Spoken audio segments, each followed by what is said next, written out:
Yeah, you are.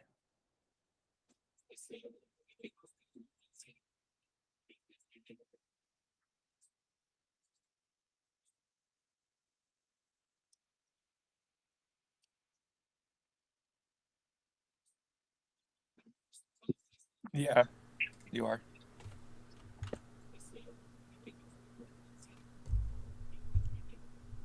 Okay, I think this should be working, but I'm still. Is it on YouTube? Yeah. I can check for you. Okay, go to Yeah, you are. youtube.com slash at frisbee manny and then go to the live tab. Okay, I think this should be. There's just like a past VOD. Yeah, I see. I I think can check for you. Okay, go to Yeah. YouTube. It's working. Okay, great. It's working, but Let's see that. Um, it's working, but our is everyone gray right videos now? are like gray. Yeah. Why can't I? Window projector.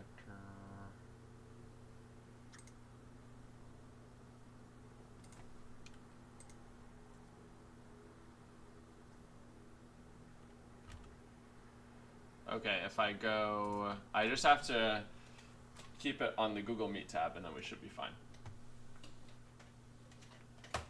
Great. Actually, I'm gonna pull it up on my laptop, so if we get any chatters, then I can see the chat on here.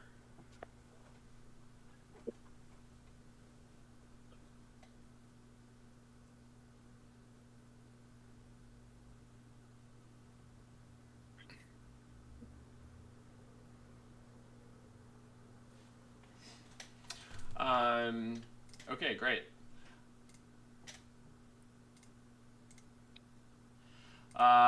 So let's start just by, let me look at the agenda here. We can do a quick intro of ourselves, and basically just the background, our background with the team that we're coaching. A couple of us are alumni, which is cool. And then like how long we've been with the team. So my name is Manny. I have been coaching Roosevelt since the spring. The Roosevelt boys and mixed. Well, I started with the BX program, and then after a year of that, then I started doing mixed, and so I started spring of 2022. So it's been about 3.5 years now.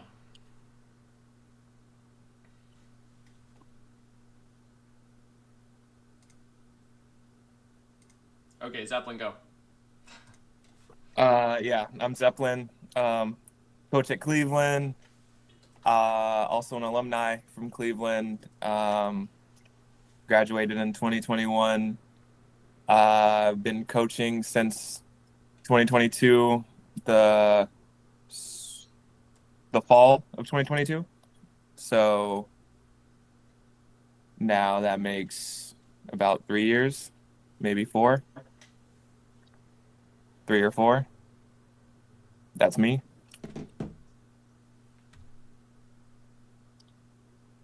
Well, my name is Max. I Lincoln last fall, so we just finished up my second year coaching at Lincoln. I went to Ballard, but I'm Ryan. I played at Lincoln High School from 2019 to 2022. And then this was my first time coaching really at all. I was just around this fall. I'm not enrolled in school right now. So I just kind of hit up Max and was like, can I show up to some stuff? And he said yes. And it was a blast. I'm Stan. I have coached Northwest BX and then Lincoln Mixed and GX since the 2023-2024 school year. So I am just finished third year of Northwest in the fall, and I'm entering the third year of Lincoln Mixed and GX coming up. I've coached the U20 GX YCC team the last 2 summers, and am currently an assistant coach for the U20 Open national team.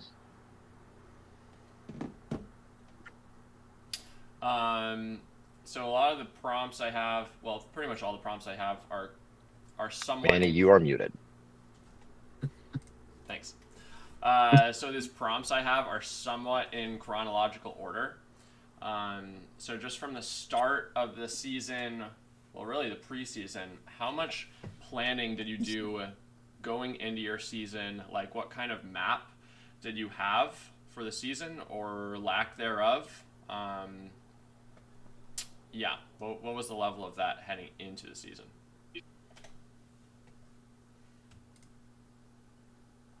For us, basically nothing other than I knew we were going to have to learn how to play zone offense before the first game because last year we lost like 4 games in a row just to zone pretty much because I didn't realize that was a thing teams did. But other than that, it was just where there wasn't any like season arc planning. I just had a general idea of like what we were going to do. And we needed to learn zone fast because there's only 2 weeks before the first game after the season starts. I can add on to that real quick because I do remember like the first practice I hopped in was like a week into the preseason, I think. And I just remember, Max, you were like, we're just sort of doing this like training camp style right now. Like those first 2 weeks were like, let's sort of cover all the basics of like how we set up on offense, how we set up on defense. And then throughout the season, we can sort of make tweaks as they seem necessary.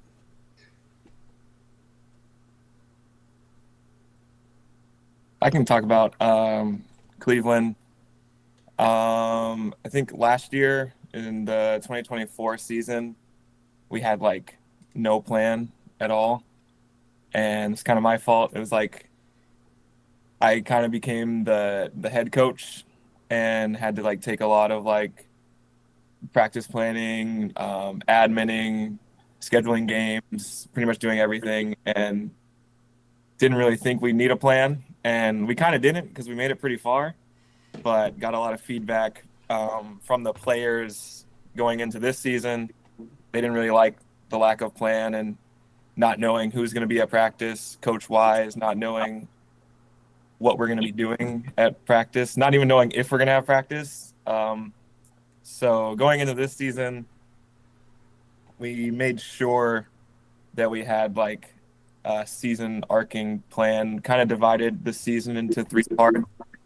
Like the preseason and the regular season was like the first part. Seattle Invite was the second part, and everything after Seattle Invite was like the third part. And I think it went well. The players definitely liked the transparency and knowing what we were going to be doing that week, what we were focusing on. It was a lot of like early season offensive system planning. And then we also set goals for each part, which was nice. Was that like a doc or something that you showed to the players? Or was it kind of just like you talked about everything at the start of the season and checked in throughout the season? It was like a big sheet that was shared with the whole team and the coaches. So it already had the coach attendance up, so they would know who would be there, who would be leading the practice, and then it also had the practice plan. I don't know how many players would check it, but how it was far there. in advance did you make the practice plans? At first it started really good. It was like the whole week would be up, but it slowly turned into like it would be up that day before the practice. So we were never winging a practice. Was what I wanted to do. Yeah. Like it was up early enough for them to see, but I don't know how many players actually checked it. How often would you have to adjust? Would you have to change your practice plans because of last minute stuff like coaches or players missing practice and then the plan you had wasn't going to work? That was that was a big problem last year in 2024. So that was something we were trying to avoid, and I think having a big sheet with the player attendance helped us plan practice. Just having a bigger team. So like if people would miss practice, we could still have like 14 players to scrimmage. So it didn't really happen too much. We never really had to like change our plan.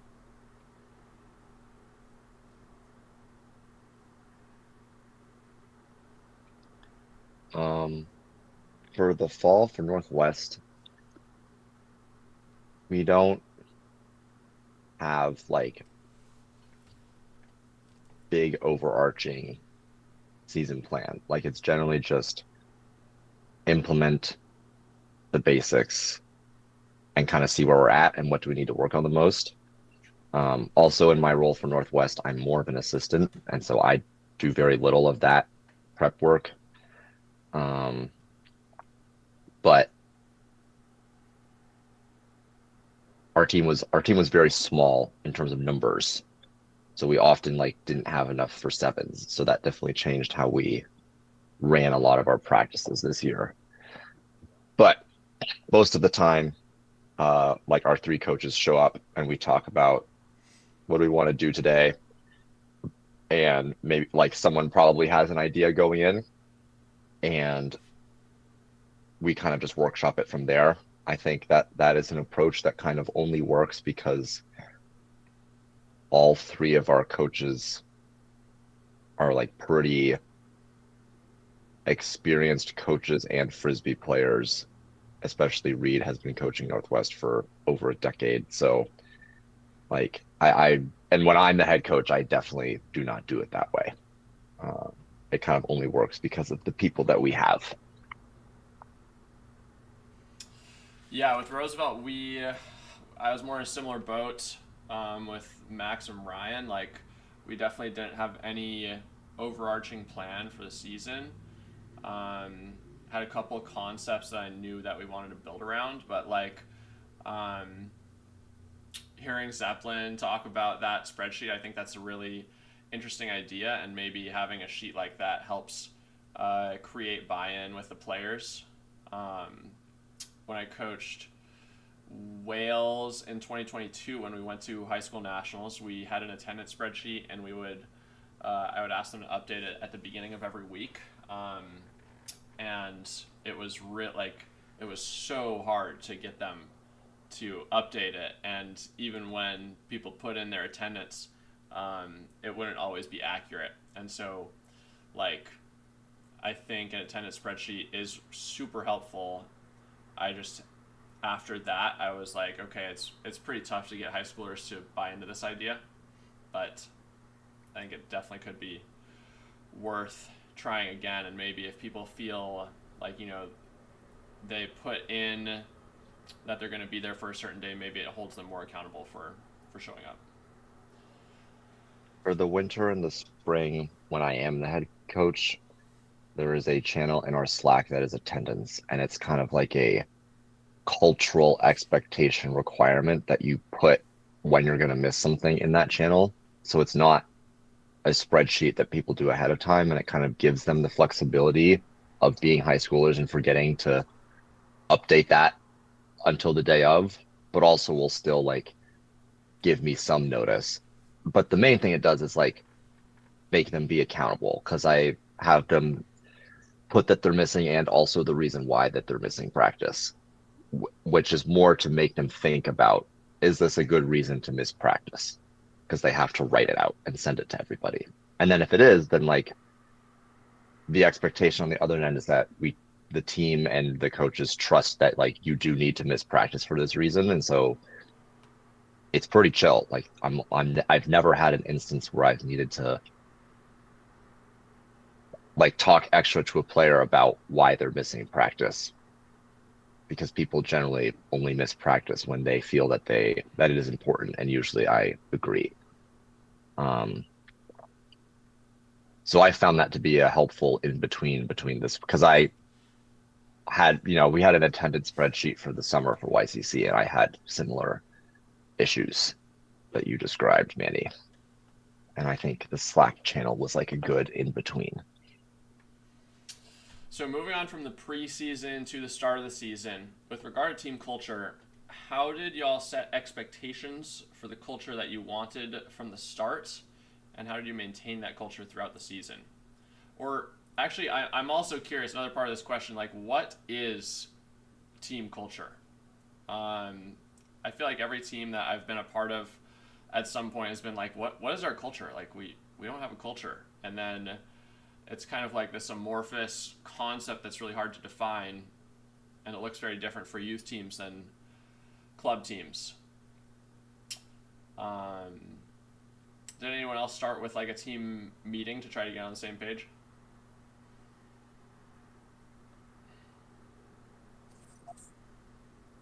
I do pretty much. I think I've done one of those pretty much every season I've coached.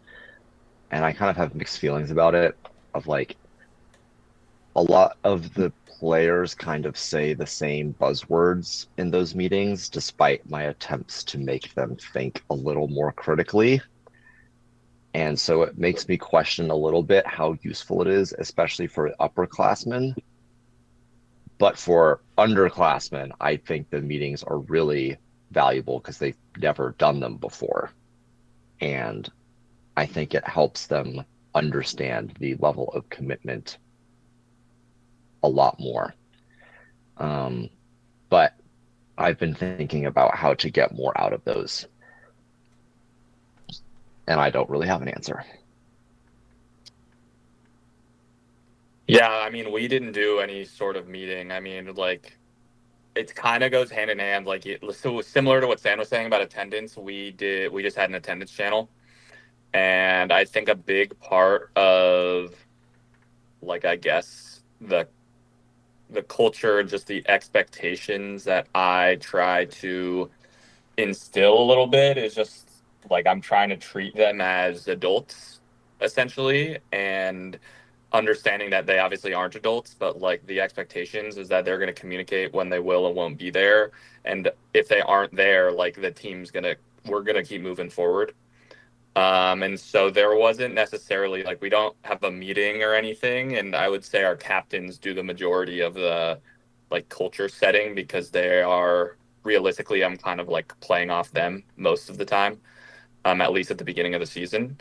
But I mean, the program we have, it's like the culture has kind of stayed the same, at least the 2 years I've been here, of the more experienced players kind of set the tone. And then my job is to kind of like try to raise the expectations of the group in a natural manner, I guess. But I wouldn't really want to do a meeting or talk. We didn't talk about goal. Our goal was to win, like in general, like not even necessarily win the whole thing, just like win in general.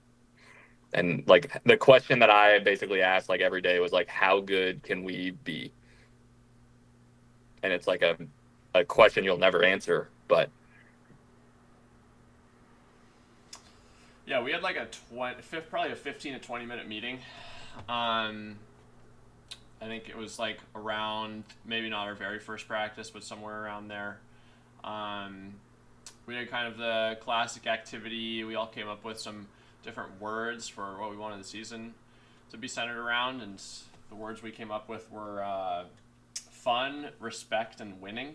And I was a little hesitant to like choose a word like winning because it's so results oriented, but like, ultimately if that's what the kids want, then it's cool with me as long as it was like kind of a way to, I guess,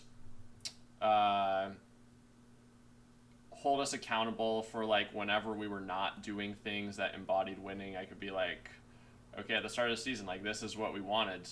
We wanted a team that was centered partially around this thing. So like we have to do the things, we have to do the hard things so we can win. What about other aspects of culture besides just like results or like attendance. Like feedback, I think figuring out feedback is like huge for high school teams. And it's really hard to do because high schoolers are not always the best communicators with each other. Does anyone have any techniques for that throughout the season, or did you all address the team as a whole for like how we want to talk to each other and deliver feedback? You mean like feedback from player to player? Yeah. The phrase or not phrase, but the guideline I give is like, is it kind? Is it positive? Is it true? Or sorry, not positive. Is it kind? Is it necessary? Is it true? And the things you say need to meet all three of those things. And if they don't, then you just don't say it. And if somebody says something like out of pocket, I just pull them aside and I go through the checklist, and they usually are capable of figuring out which of those things it wasn't. And kindness does not mean that you can't be critical. Like, you can say negative, critical things in a way that is kind. But I think those three words kind of cover most of the situations that I've ever run into. Is it kind, necessary, and true? I think Yeah. I think that's what.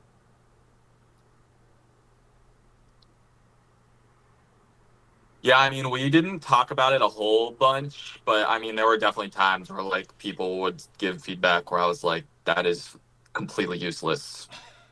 Like being like, don't get beat on deep. Like, what is that? What does he do? Like, yeah.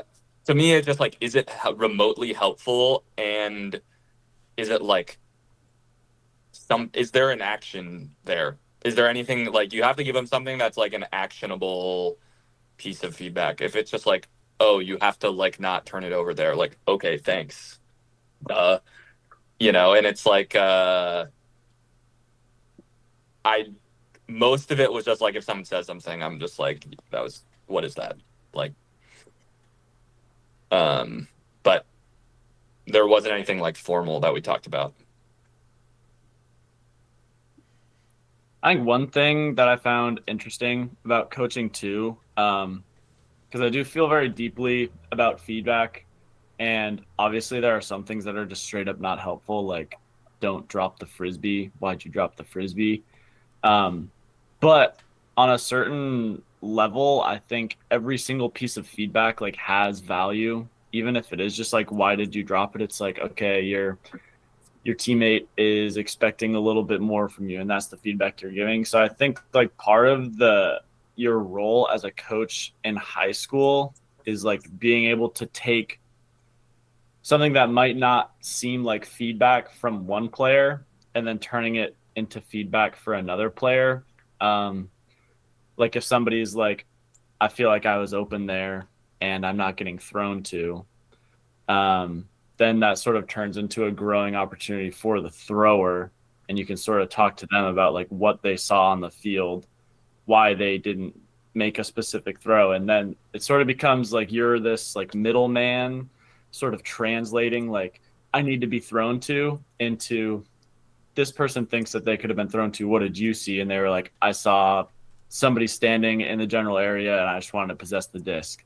And then you bring that back to the other player and sort of translate it back. And like, yes, you were open, but like the optics from where the thrower was standing made it look like you weren't, but your cut was still valuable. And like, I want you to keep offering that option, because as soon as we stop offering that option, then the defense is winning. So just like creating a pathway of communication between like really frustrated players was like a really fun thing to do. The way I put people as like, when you're saying things, is your goal to make someone else better, or is your goal to be frustrated? And like both of those are, and just understand that the thing when you have those goals are different things. And if your goal is to be frustrated, you need intention. You need to do when you're frustrated, and not try to do both at the same time, because that all not helpful. Stan, you're cutting out a bit, but I think we got the message. I'm curious, do people feel like they learned anything in regard to building a team culture for youth versus adult club or college, like at the various levels of Ultimate? Did people feel like they were able to take things away from this season where it's like, oh, this is different, oh, this is actually really similar? Like, I think when we're giving feedback to our club teammates, I think like Stan's 3 words are very like they're totally relevant still.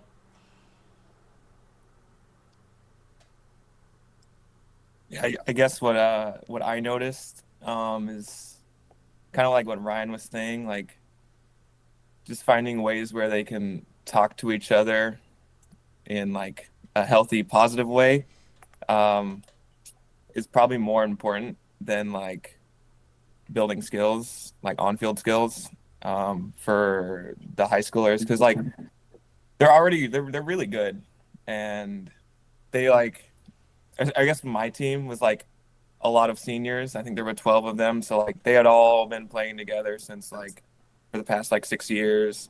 They had a lot of chemistry, which was great, but they also had like a lot of baggage and drama with each other, and trying to navigate that I feel like was more important than building skills, since they had like it was pretty much the same team as last year since there was 12 seniors.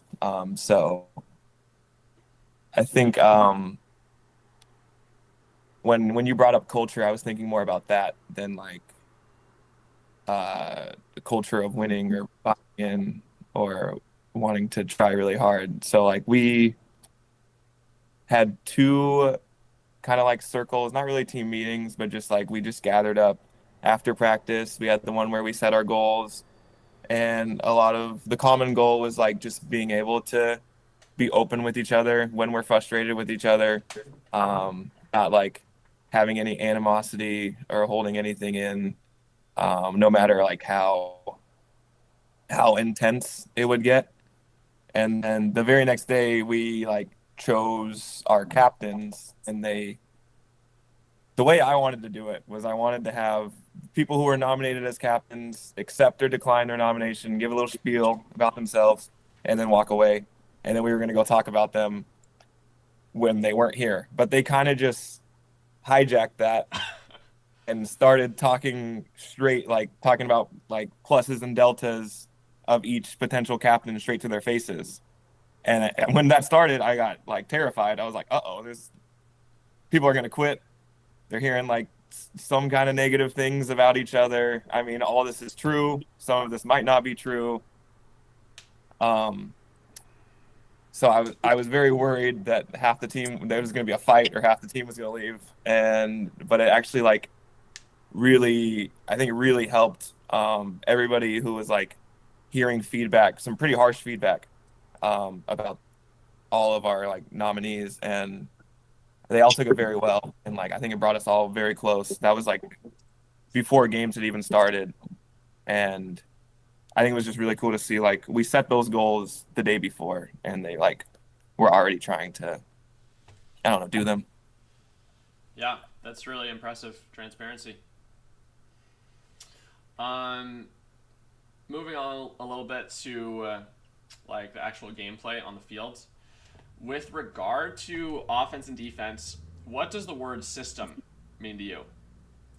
I feel like this is again like culture, a word that is very hard to define because like kind of everything you do on the field is part of a system, but like where does the line where is the line drawn between like system and just like a player following their instincts and trying to do the right thing?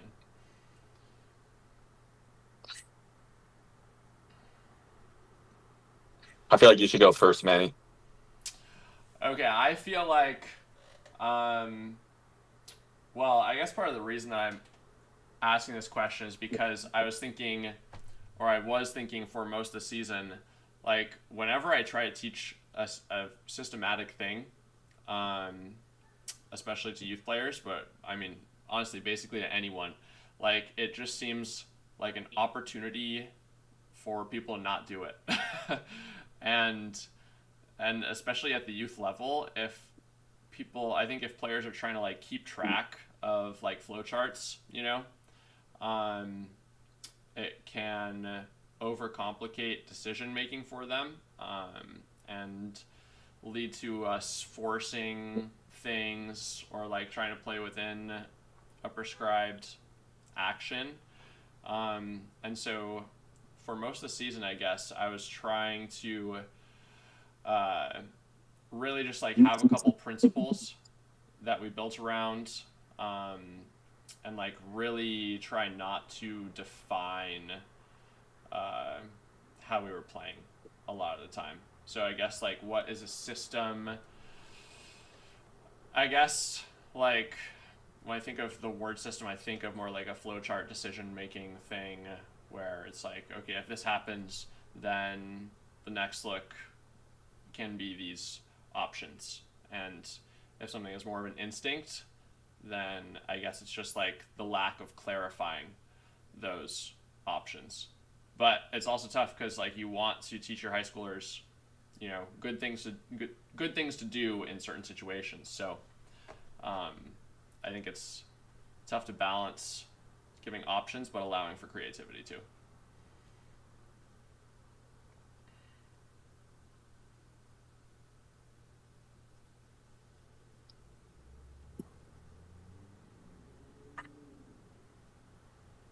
What do you guys do, Zep?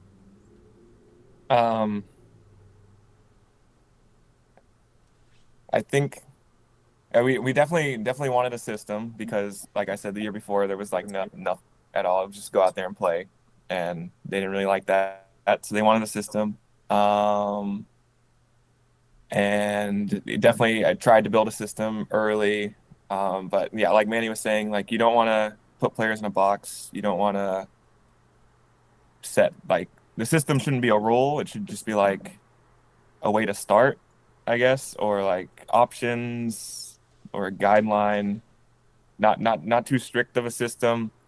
Um, I mean we had like very experienced players and we had athletes who didn't really know what they were doing out there, but could make plays. So like the system, when it was like you do if this happens, you do that. System was very helpful for like newer players and players who weren't very confident or didn't know how to like go out on the field and take up space.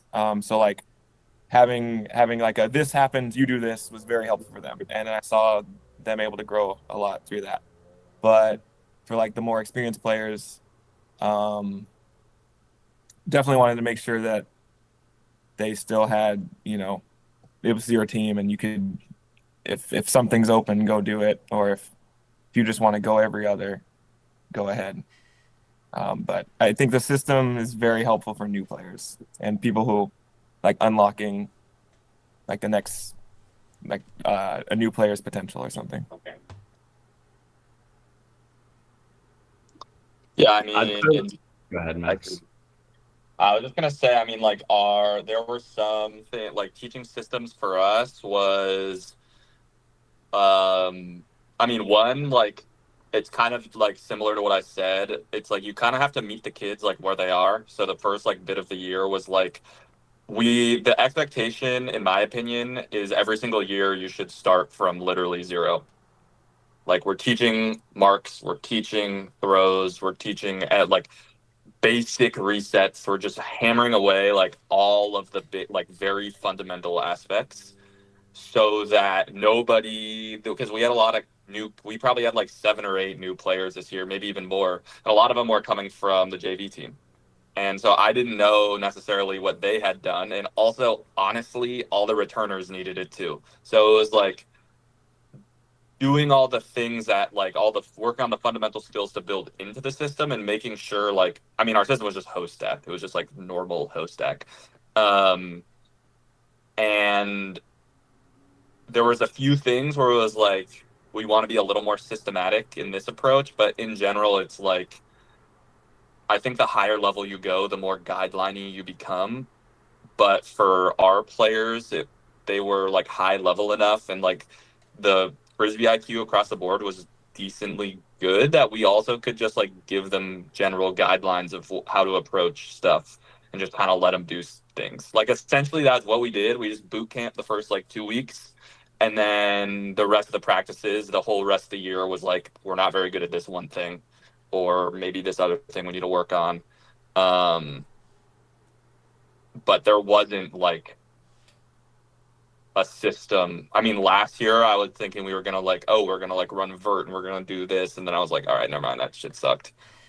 We're just gonna like run normal host stack because they all know how to do it. Like, why throw away all of the skills they already have so we can start picking off other weak points in all their games?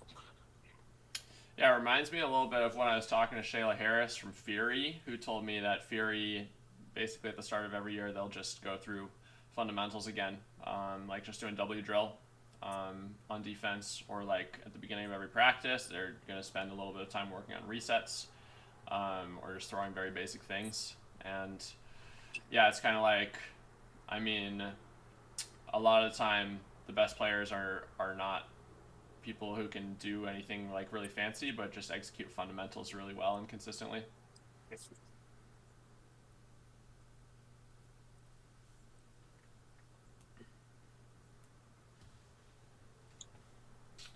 I mean, I feel like my summary of what all of y'all have said and kind of what I feel is that a system is sort of a pathway for presenting reads to players and less of a if this then this all the time, and more of like in this situation you have these options and the thing you're trying to teach them is how to pick between those options in the moment. But that it is important that you allow people opportunities to have to make decisions and to mess them up so that they learn how to see and read the field better in the future. With regard to teaching systems or honing instincts, what is a typical practice for your team look like? And like, do you follow any principles for structuring drills and scrimmages? One principle that I thought a lot about this year at our practices was just really trying to reduce lines in drills to as little as possible. So like, basically, someone should always be doing something in a drill, and like, if someone is waiting in line, that's an opportunity for them to, like, if they were doing something instead, then it would be better.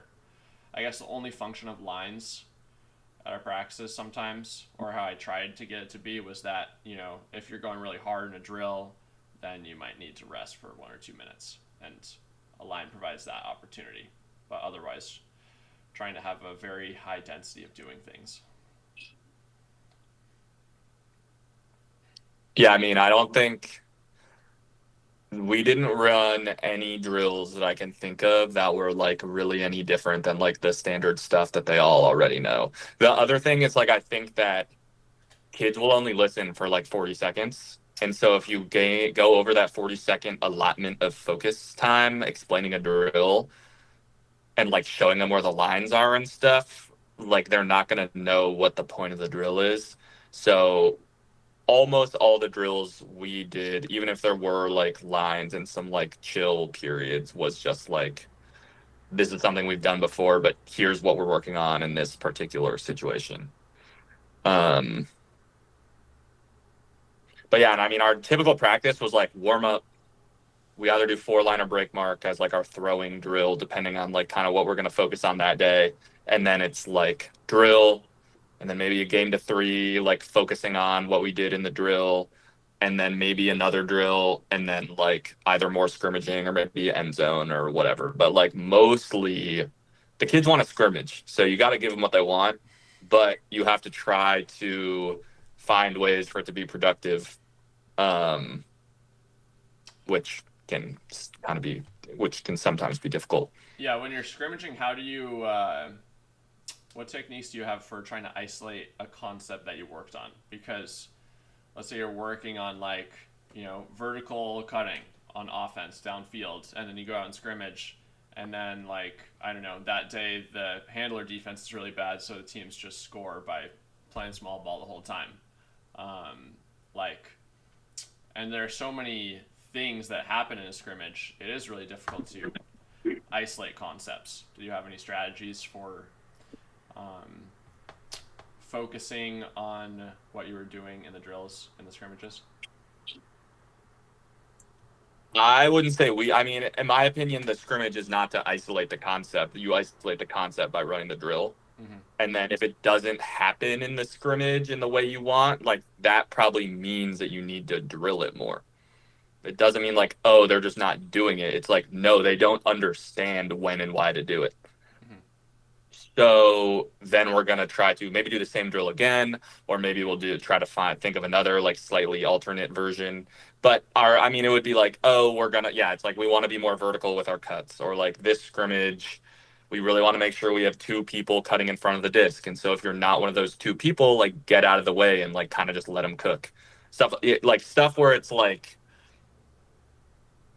I tried to stray away from anything that was like, oh, we're really looking for a swing and then a huck, or like a specific instance, but more like general kind of guidelines of like maybe that'll force the shape of the way they're playing to be a little different. And it would only either be it would only be an offensive or defensive thing, because obviously both lines are going to be playing both O and D. So it'd be like, this is the game to 3. All we're doing is poaching off the B reset and the far side rail every single time. I don't care if you get cooked, like do it every time. And then we're going to figure out we'll eventually synthesize how to get it working.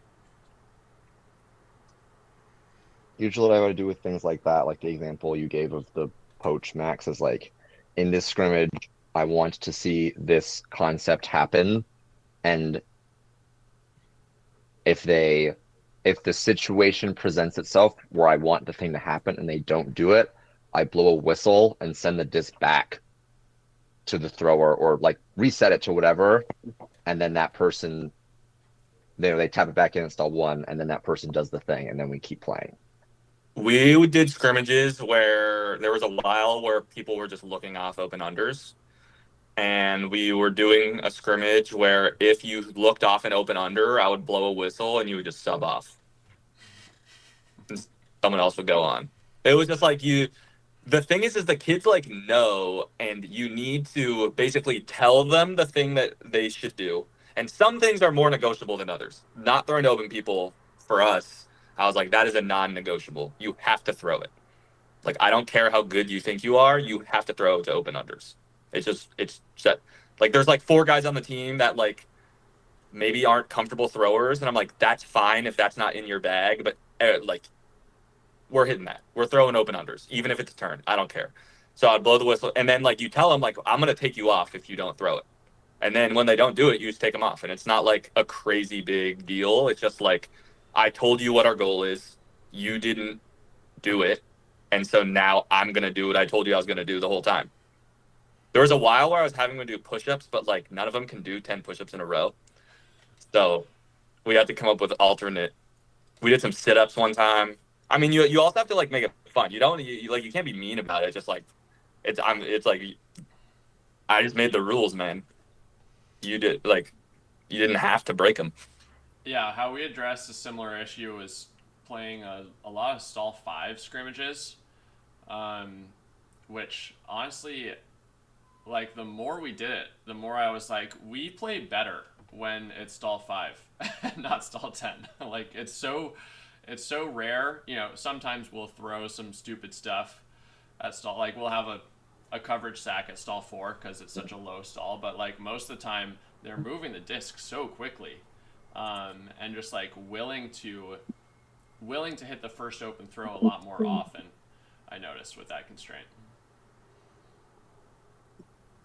Manny, when you did the stall 5 scrimmage, how many stall outs were there? There were some, but not. I mean, it was a number that wasn't 0, but it was like, you know, maybe 1 or 2 in a game to 3 or 5. It wasn't. Yeah, that was how many. That was something I tried to do, and every possession was a stall out, and it's just like, y'all, we're not trying to count to 5 as fast as we can. Like that's not the point. That's not what we're gonna get out of this. So I think I don't know, and also like, did you guys? How long would your scrimmages last? Like, if you said if it's like a game to 3 or like a game to 5, how long would those last? A game to 3, probably Yeah, like 15 minutes, 15 to 20, roughly. and it was Every consistent. once in a while, we would play an incredibly sloppy point that would be like Yeah, 8 minutes long. yeah. Um, it wasn't an unusual thing for that to happen, but it also didn't happen that often, I would say. We had a lot of those. So, um, I mean, we would do like games to 5, and they would last all of practice. So Wow. I had to change those pretty quick, and I think it was always good to like after we warm up and do all that, um, to always just start with a game to 3, even before we get into a drill, just to like get everybody bought into the practice, and then we would go to like do a drill for a specific skill, and then we would do a 5 pull because like there would be so many turnovers and just like I don't know, like I don't know how we would look so sloppy at practice, but look so good on game day. But maybe it's just the way that teams were getting divided up. But like we could not do like an unrestricted scrimmage and then still get our practice done. So we had to like limit it to 1 possession per team. Did you feel like it was an issue of intention, like were kids just not being super focused, and that's where the turnovers were coming from, or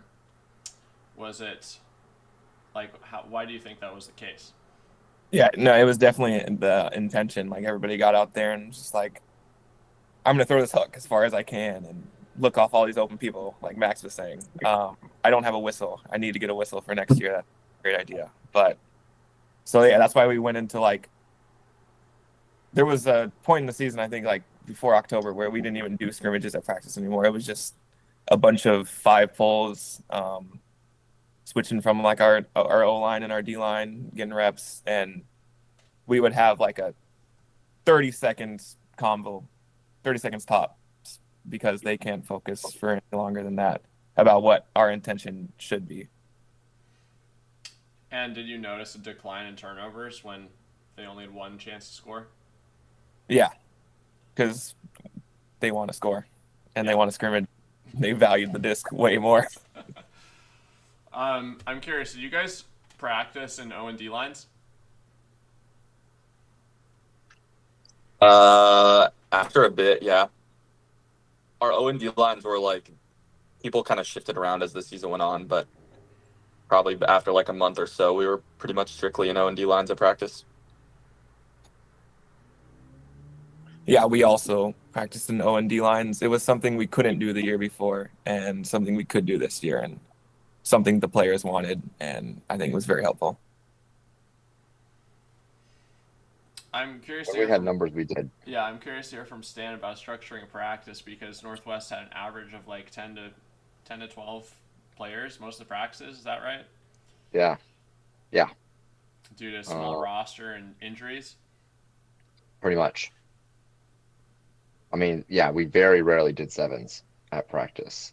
We did a lot of small-sided stuff, a lot of end zone, and it was mostly fine. Like sometimes we would do sixes on a big field, but more often it was threes, fours, or fives on smaller sized fields. Um, Would you and do end zone with a full end zone? yes, sometimes coaches would hop in and play. Um, we we didn't obviously like if we're not doing sevens, we're not playing in O and D lines, but we mostly play people were playing on well, actually I guess that's not entirely true. Like oftentimes we just had them make teams, and the leaders on the teams were responsible enough to make balanced teams. And then sometimes we would make the teams on purpose because we wanted people to play together that we wanted playing together. And it was a good mix of those things. Okay, I got a question for everyone. What's your hot coaching take? Mine is that basically I think conditioning is useless like 95 to 99% of the time at practices. Or not useless. I think it's time and energy that could be better spent.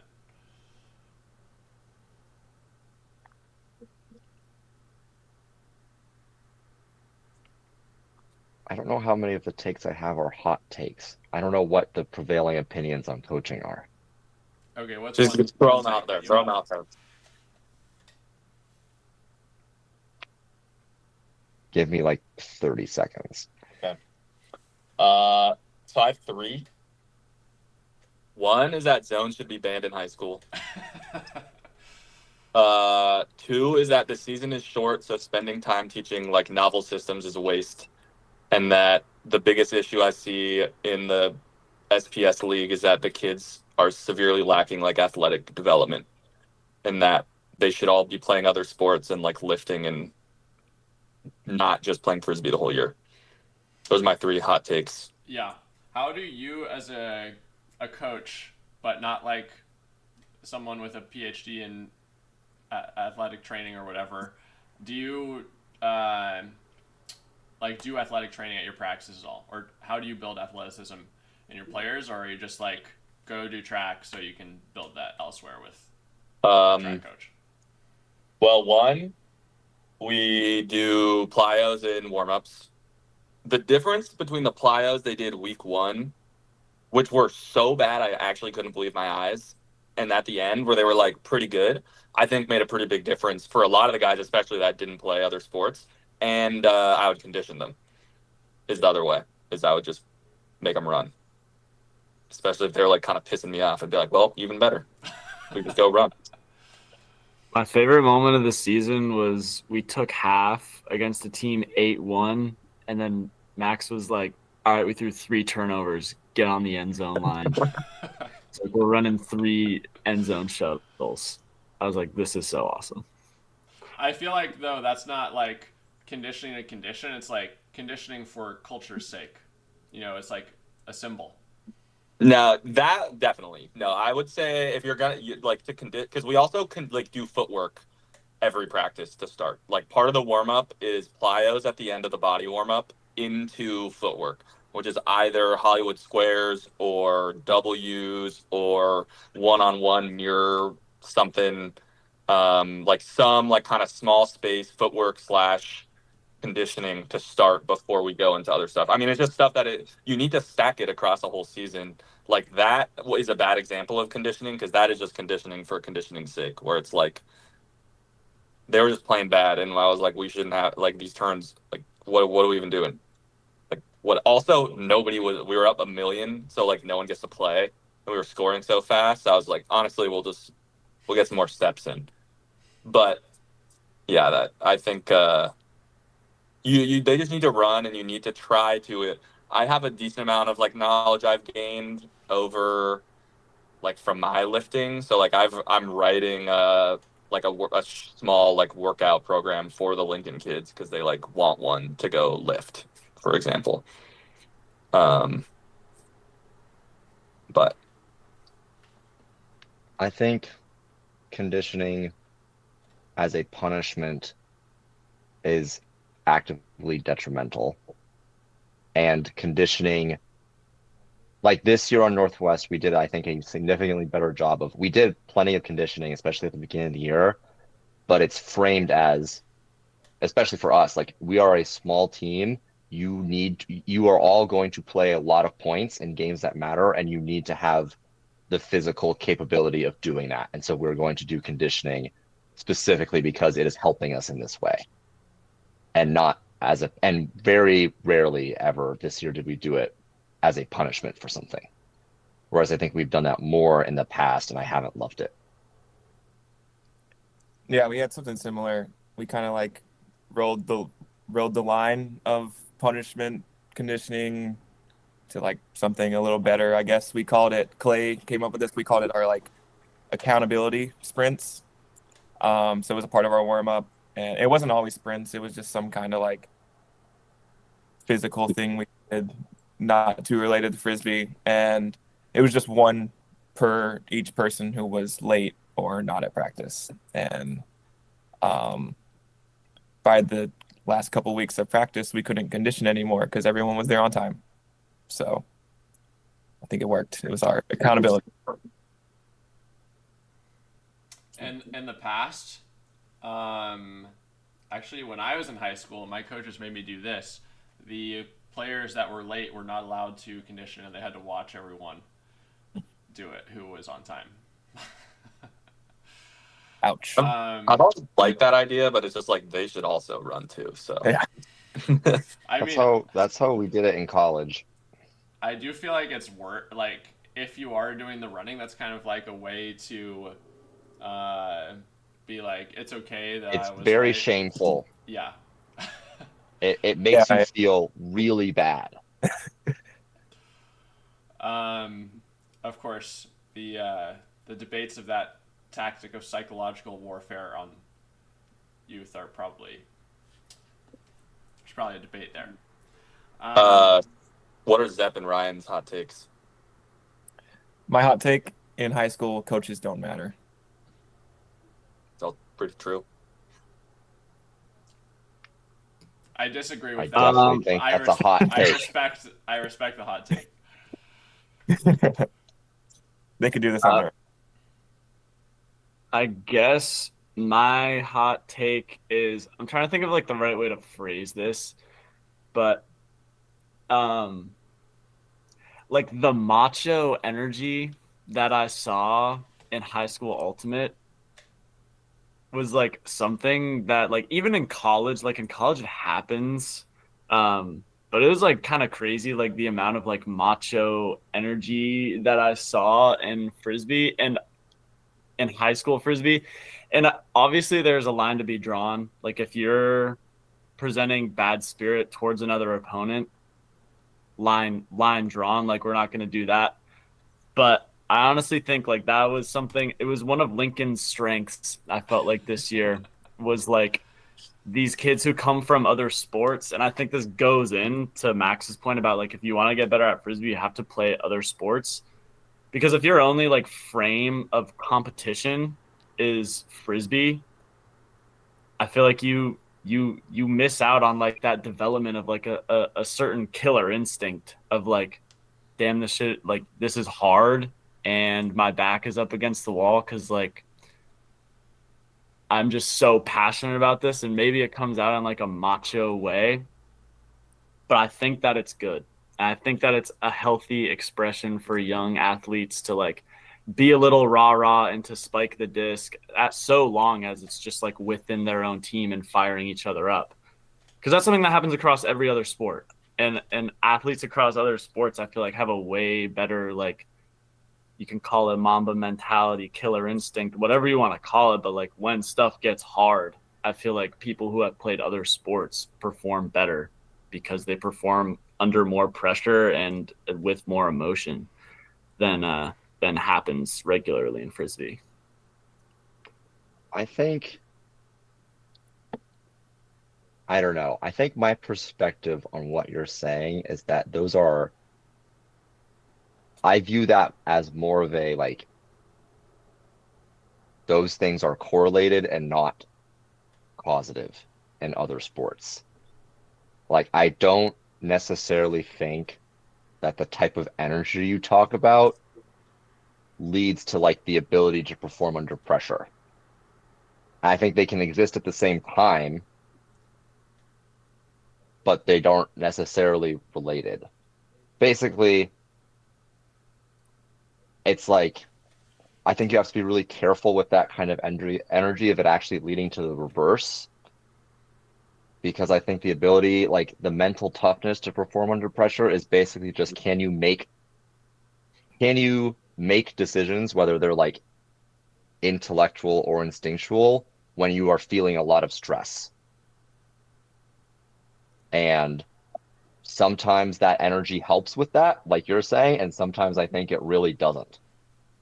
And so I don't necessarily know.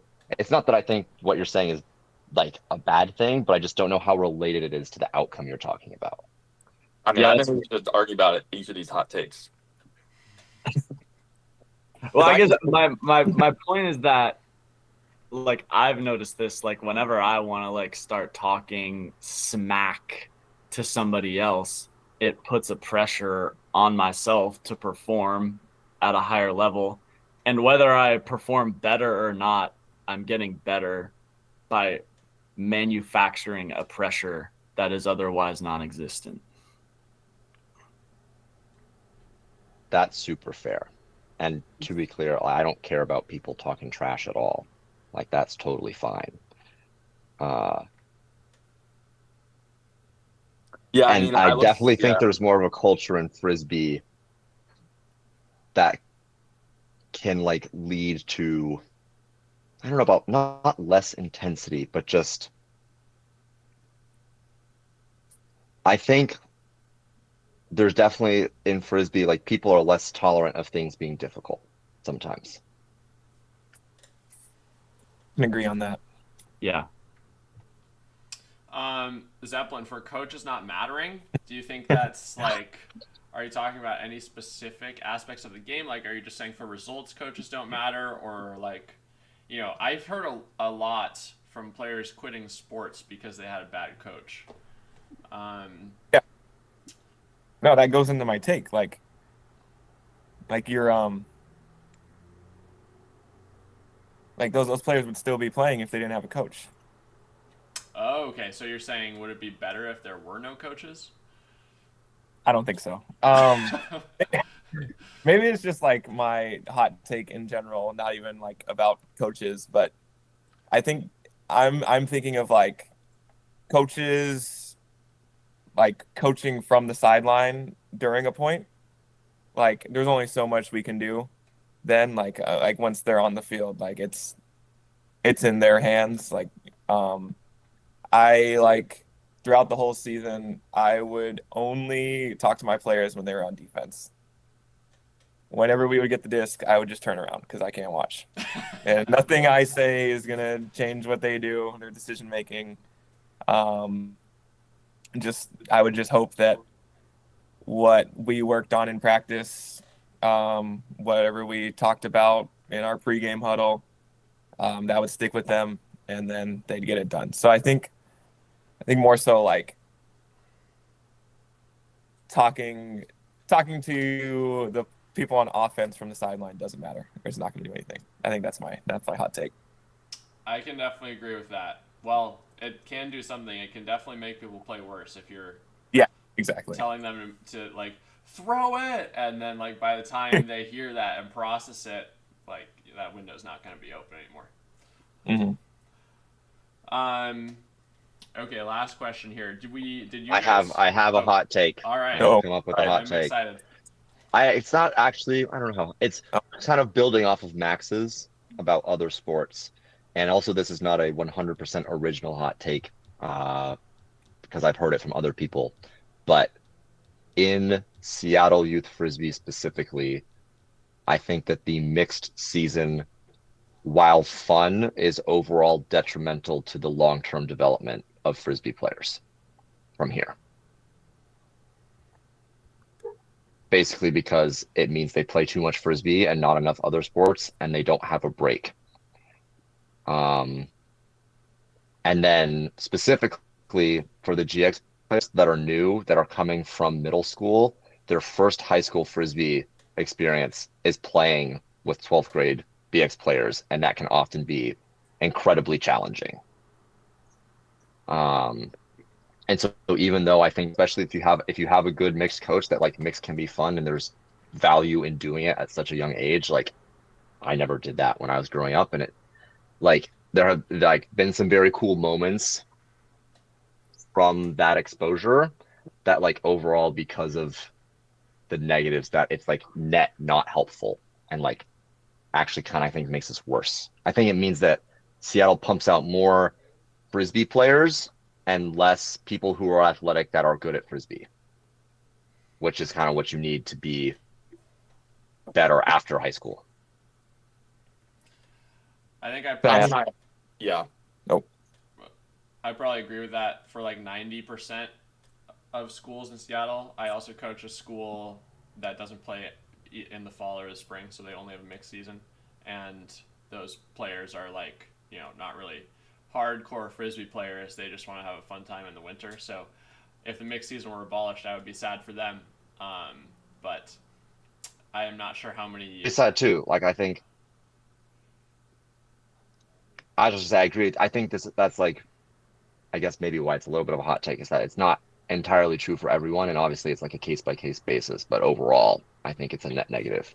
Yeah, I'm curious of the breakdown of schools in Seattle and its surrounding areas and all the seasons that they play. Okay, last question. What coaching epiphanies do you have this season? Or like, what really changed your mind on something as a coach? Like last year at some point we were at a practice and we were talking about a concept and like getting reps at it, and the kids were just like very unfocused, and I was getting frustrated, and at the end of practice I was like, I feel like we just didn't have focus today, and like, why is that? And one of the kids was just like, well, it was boring. And I reflected on that a lot, and after that I was like, it makes total sense that practicing junk defense is not that fun for kids, and it's like my job as a coach to present anything that we work on in a way that is digestible and fun.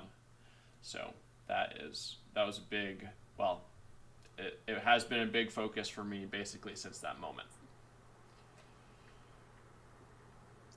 I mean, I think the biggest thing for like last year, my first year, I think I did significantly less like policing of general, like, I don't know, I guess like culture stuff. Like there are just some things where I was like, that's not an acceptable thing to say, or things that are acceptable to do. Like it's like kind of like I said, where it's like they're kids, but I want to treat them as adults, and I expect them to make adult-like decisions, especially if they're going to be like leaders on the team.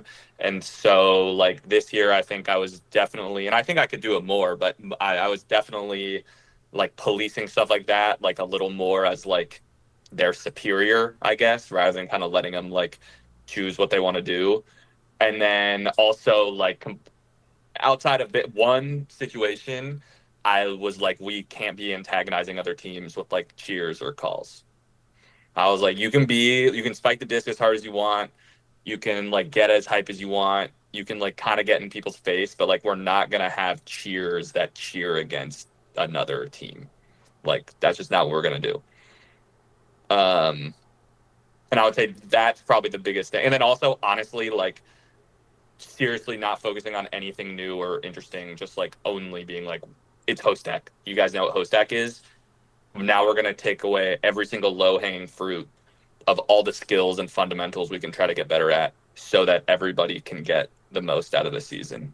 No matter if you can't throw a flick right now or if you're a top player on one of the YCC teams. What was the one situation? There, I think Max. Okay. I think I know the situation Fine. that you're talking about. You can't talk about that. No, I mean it was just my team did a cheer and they did it back to us, and after that we stopped doing that cheer. Is that what you're talking about, Max? yeah, obviously, yeah. It was pretty funny. They were begging me, let's let them do it. I was like, yeah, we got. Please, Max, please. I want to do the light work cheer. Oh. I'm like, okay. And then they did it one too many times. I made them run because I told them they couldn't anymore, and they were like, we're going to do it anyway. And I was like, well, I said no. But you live and learn. At the end of the day, it's like a pretty mundane problem. Also, only a thing in Frisbee, so...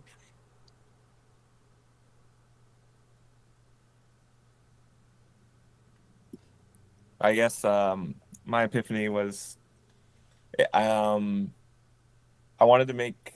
I mean, I see like a lot of my players played YCC. They played with like that club team. They like some of them were starting to practice play with adult club teams, and I kind of just wanted to make the season is only like barely 2 months long. I wanted to make it feel like a club team. So I wanted to make the captains feel like they had even more ownership than the coaches. I wanted to make sure,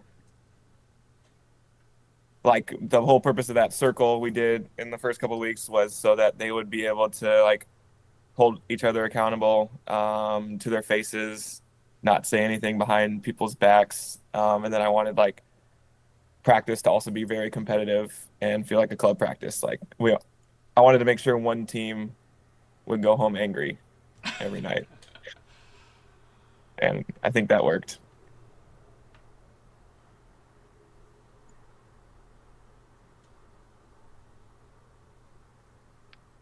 I don't know if I've had any like epiphanies more than just like slow evolutions of how I do things. I think year over year, I move more and more towards pushing the players to take more leadership.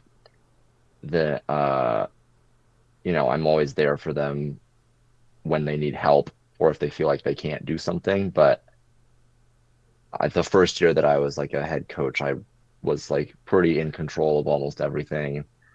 And like last year a little bit less, and this year I'm trying to like really make it less. Um, so just the more that you can teach them, again, it's the same thing as on the field. Like the more you can teach them to have to make decisions, the better things will end up being in the end.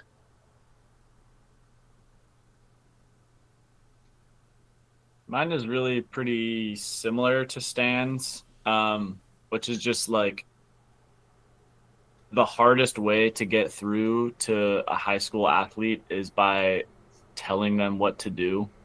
So like as much as you can, obviously it's not like you don't always have the time to like let them organically come up with a solution like in the middle of a game. But just like as much as you can, try and just ask questions and get them thinking critically about what's going right, what's going wrong, how you can solve potential problems we're facing, rather than trying to come in as like this authoritative coach who's like, we're not doing this, that's why we're failing, we have to do this. But yeah, because I mean that's sort of the main difference between high school and college and club is that in high school, like the priority number one is like developing players. Like obviously winning is nice, and I know as a former player, I was like all I cared about in high school was winning. But I'm really glad that I had the experience I did where I was actually challenged a lot more to like grow as a teammate and grow as a person while also growing as a player, even if that meant like not having the primary focus all the time, just be attaining an outcome goal. You kind of need to lure or like trick them into coming to the right conclusion. I feel like is like 80% of your job. Definitely like leading questions Exactly. are involved in that process, but making sure that they're at least thinking about everything that's going on. Overly outcome focused coaches are the bane of youth sports, in my opinion. And it shows up, and there's plenty of ways that shows up in Ultimate, but I think it is, to your point, Ryan, that it is really bad when coaches do things to win games at the expense of long-term growth of players, especially when they're really young. Totally. Thanks for participating, y'all. I guess we could, like, there's nothing that we really need to plug. discnw.org. Shout out to the league coordinators, Alyssa, Jude, Rusty. Yeah, go Seattle Ultimate.